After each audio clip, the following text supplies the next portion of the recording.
Trump and Trudeau. It is my honor to host such a great friend. The president welcomes our neighbors to the north. Transgender guidelines on hold, the latest action from the Trump administration, and what it means for our schools. Unrest in Romania. Tens of thousands protest corruption and demand change. An igloo church, one man's mission to bring a chapel to a small village in Siberia. On EWTN News Nightly for Monday, February 13th, 2017.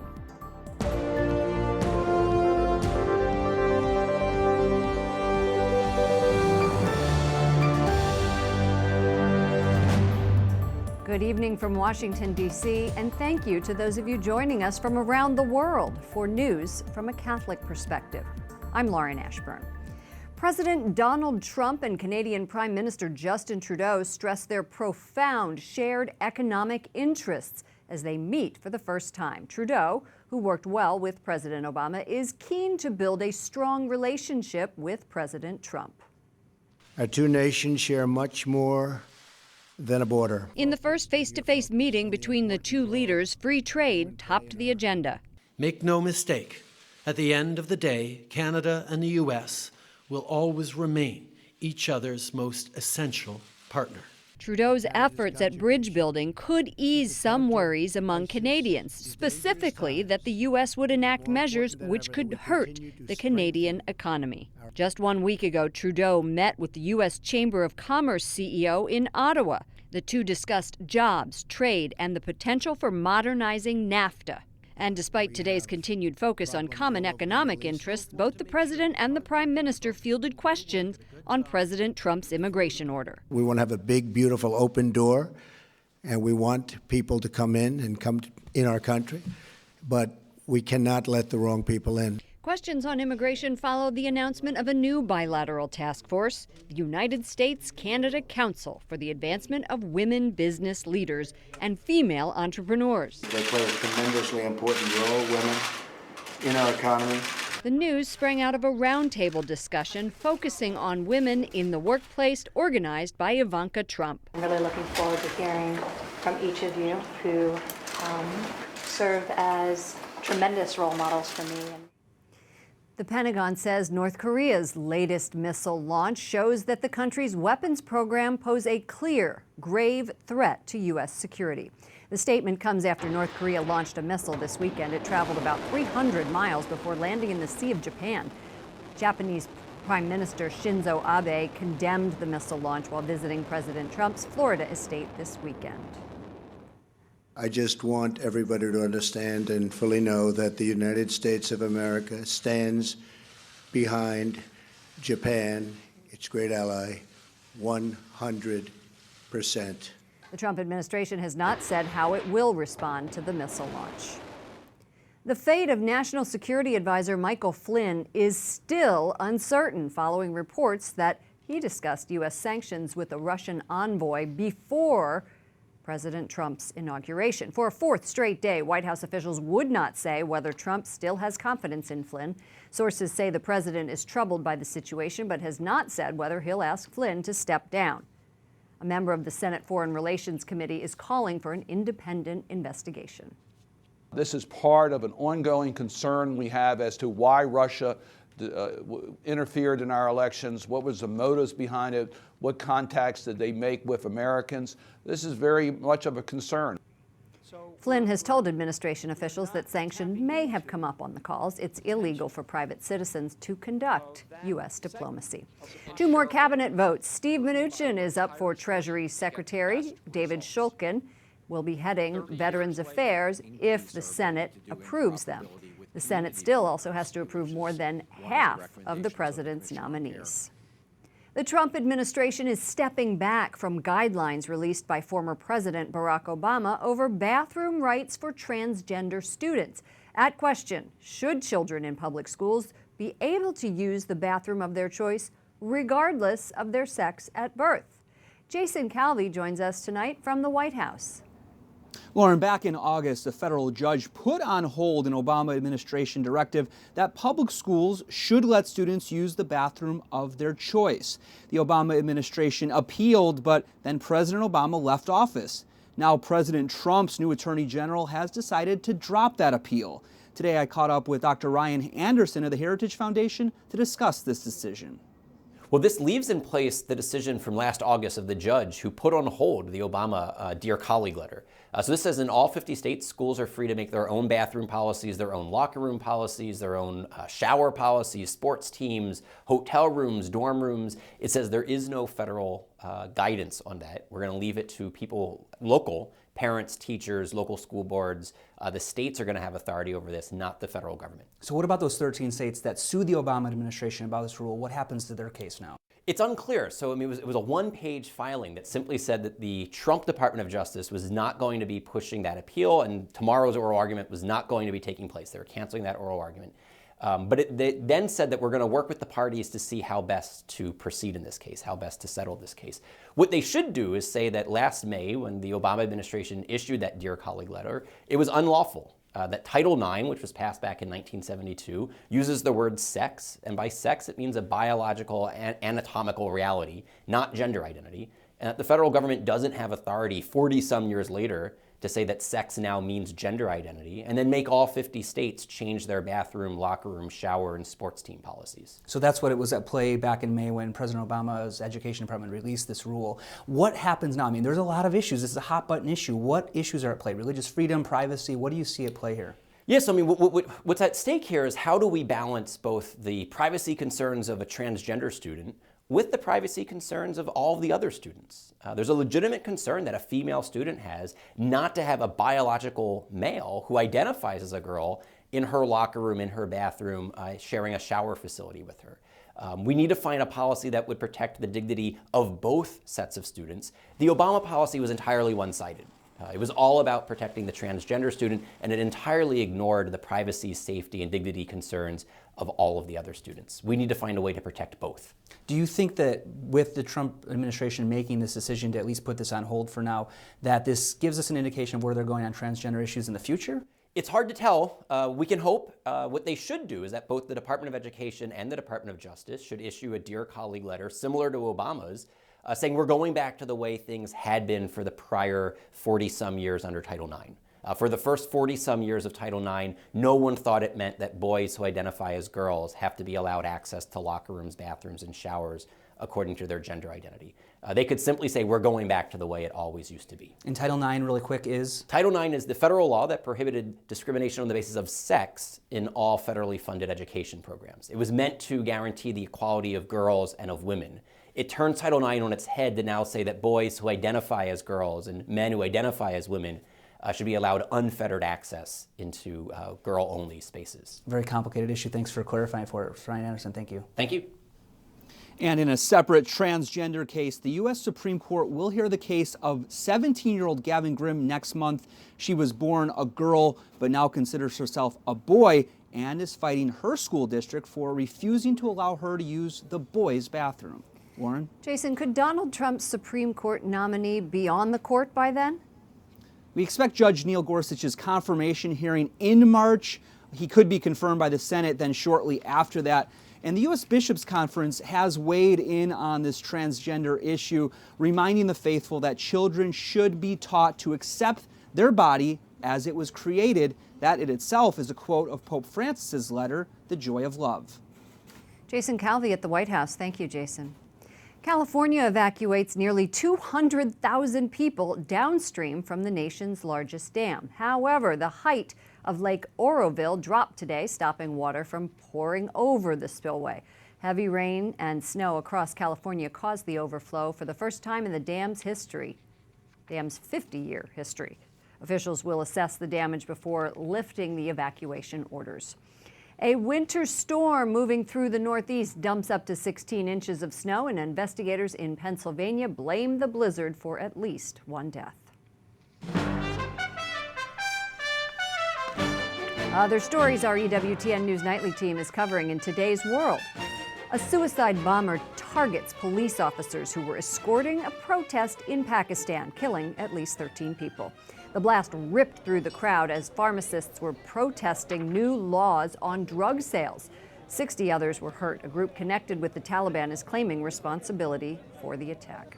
Tens of thousands of protesters gathered over the weekend outside Romanian government offices. They are demanding the resignation of the country's leadership for watering down corruption laws. Crowds have been demonstrating for nearly 2 weeks, even using their bodies to form a huge Romanian flag. Romania's parliament has agreed to vote on the anti-corruption referendum that would later need to be approved by the public. Several cities in China have shut down poultry markets over fears of a bird flu outbreak. At least 24 people have died from the strain of H7N9. In 2013, a major outbreak of the same bird flu killed more than 40 people and devastated the poultry industry. Rescuers in France try to dig out 5 skiers buried under an avalanche that killed 4 others in the Alps, but the crews say the chance of finding survivors are slim. Many of the victims were members of the same family. Pope Francis names a special envoy to a small Bosnian town where apparitions of the Virgin Mary have allegedly been taking place daily since 1981. The Vatican delegate will visit Medjugorje to investigate the needs of the faithful there, not to weigh in on the validity of the events. Vatican correspondent Mary Shevlin joins us from Rome. Mary, the Vatican says that the appointment of this Polish archbishop to be the Pope's envoy to Medjugorje is purely pastoral. What kind of investigation will he be conducting?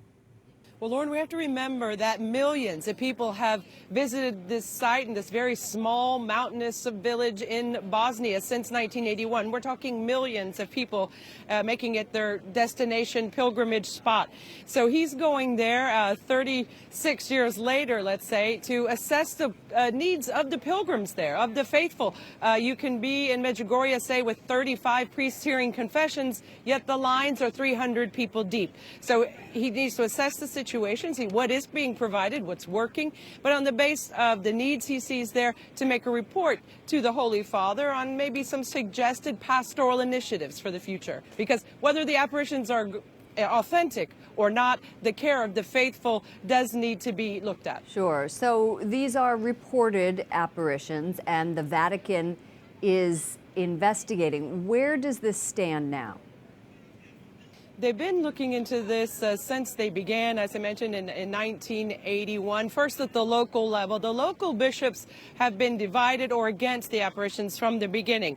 It was in 2010, under Benedict XVI, that an official commission was set up here in the Vatican. Now we have the Vatican formally overseeing all of the content of these purported apparitions so far, all the messages from the Virgin Mary that these seers are supposed to have seen. Now, in 2015, Pope Francis said the report is finished, has been submitted, so let's see what they say. But now, almost 2 years later, we still haven't had any word yet. But the official Vatican line on this is that they can't rule on any apparition until they have stopped, because they must evaluate every word from A to Z to gauge their authenticity. Okay, Mary Shevlin, EWTN News Nightly Vatican correspondent. Thank you so much. Thank you. Ed Penton also wrote about Medjugorje for our partners at the National Catholic Register, and you'll find his article at ncregister.com. Coming up, immigration debate, one mother's deportation causes controversy, and an admonition from the Pope, what the Holy Father says about hurling insults.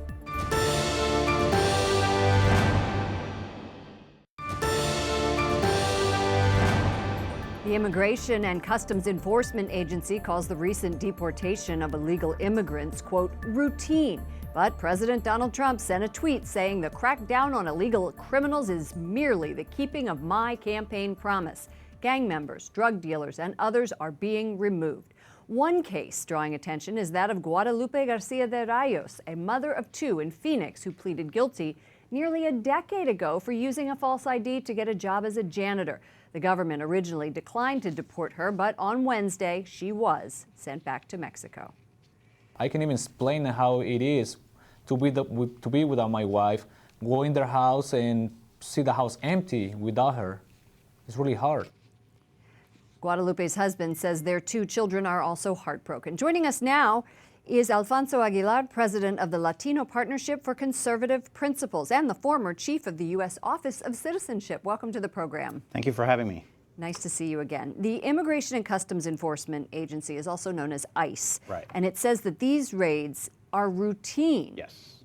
And in fact, planning for them started under the Obama administration. So what's really going on?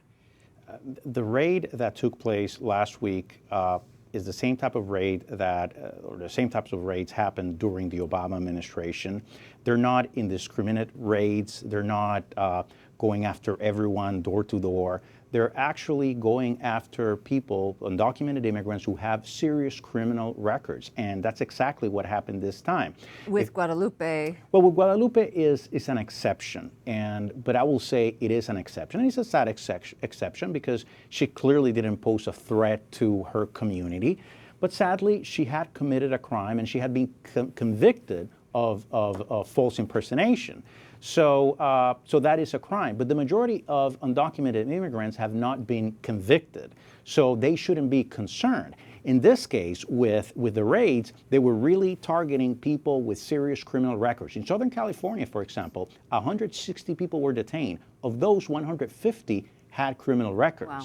You defend the raids. Yes. You are defending them because you believe that they are getting the bad guys, as Donald Trump says, correct, out of the country. And who can be against that? I mean, these are people who are committing very serious crimes. We should be for it. Unfortunately, when you conduct this type of enforcement actions, sometimes good people who pose no threat to the community end up being detained. And it happens.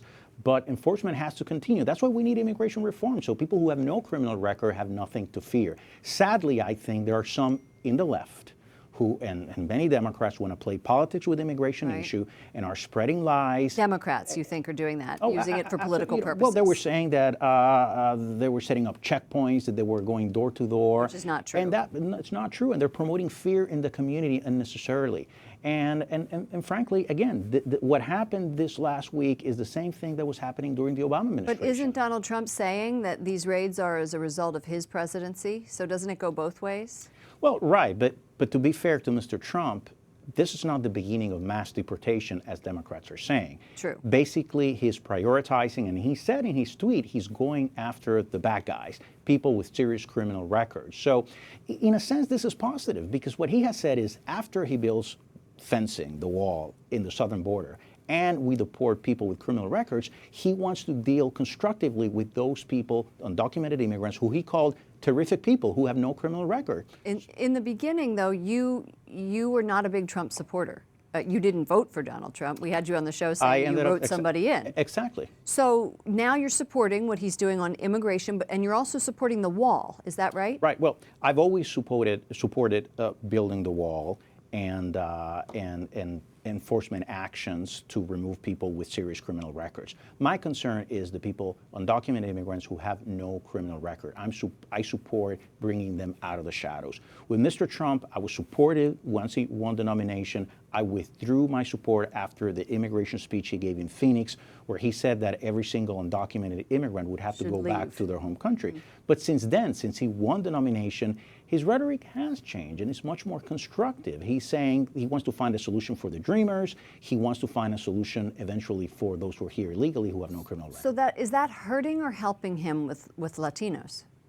Well, look, right now I think it's hurting because people don't know exactly what's going to happen. But if Mr. Trump actually, and Brian Priebus the other day said he was working with congressional leaders to find a legislative solution for dreamers, for those who benefited from DACA. Imagine if they passed that. I mean, people in the Hispanic community are going to start changing their minds. So and would adore the Trump administration for it. Oh, absolutely. Look, 2 years from now, if they build fencing, if they build a wall, and they remove those with criminal records, if he opens himself up to some sort of legislation that provides a path to legal status, Hispanics for are the gonna, kids who were born here, or even for their families, for the rest. Right. I think Hispanics are going to have a very different perception of Donald Trump. You were the chief of the U.S. Office of Citizenship under George W. Bush, and you were responsible for educating immigrants. Right. What advice would you give immigrants right now who are worried about being deported? Right. Look, being a little fearful, it's understandable. We have to fix our immigration system. But the important thing is to remain calm and don't believe every single news report, even from fake news, maybe. even from so-called mainstream media, Right. because I think a lot of people are promoting hysteria, fear. They have to remain calm. The raids, the enforcement actions are going after bad people, not after good people who have no criminal record. Okay, Alfonso Aguilar, President for the Latino Partnership for Conservative Principles. Thank you so much for joining us. Thanks for having me. Pope Francis says a lack of brotherhood can lead to war. It was part of his homily today about envy. Questo non è mio fratello, questo è un nemico. The Holy Father talked about the importance of unity and how easily the bond can be broken with jealousy. He also says resentment is not Christian. And on Sunday, he told the crowd at the Vatican, you shouldn't insult people, comparing it to murdering someone in your heart. The Holy Father also reflected on Christ's Sermon on the Mount, saying Jesus wanted to fulfill the law of Moses, not abolish it. And he concluded by turning to Mary to help us approach the gospel. The Vatican releases new guidelines for ethical questions ranging from euthanasia to the use of embryos. The Charter for Healthcare Workers clarifies moral obligations surrounding scientific advancements. You can read more about the bioethics guidelines by going to CatholicNewsAgency.com. Up next, signs of recovery inside a church in the Holy Land. And one man makes it his mission to build a frozen place of worship. We'll take you there.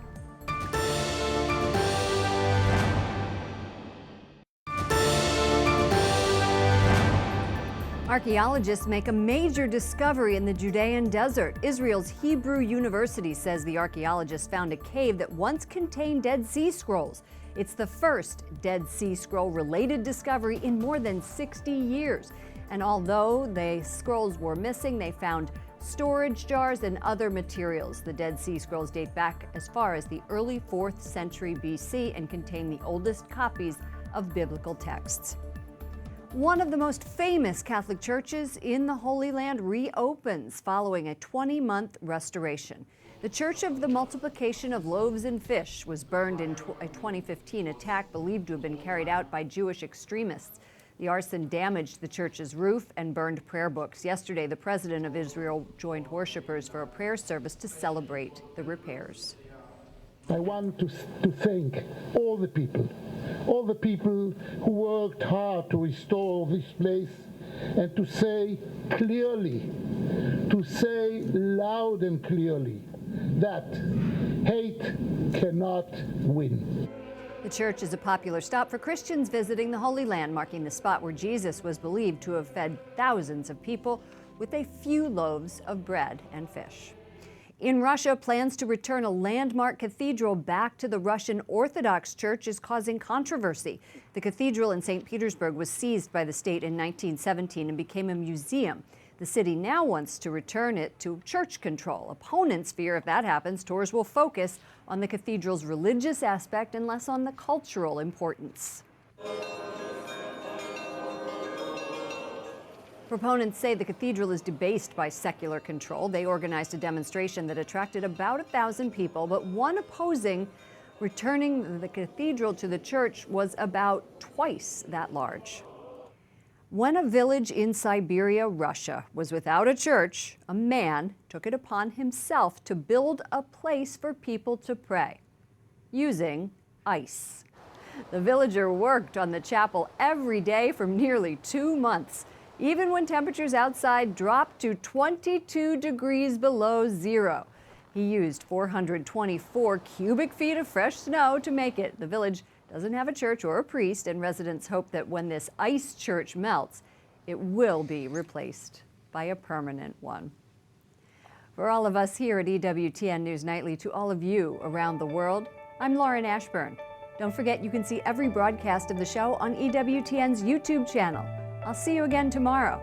Good night, and God bless.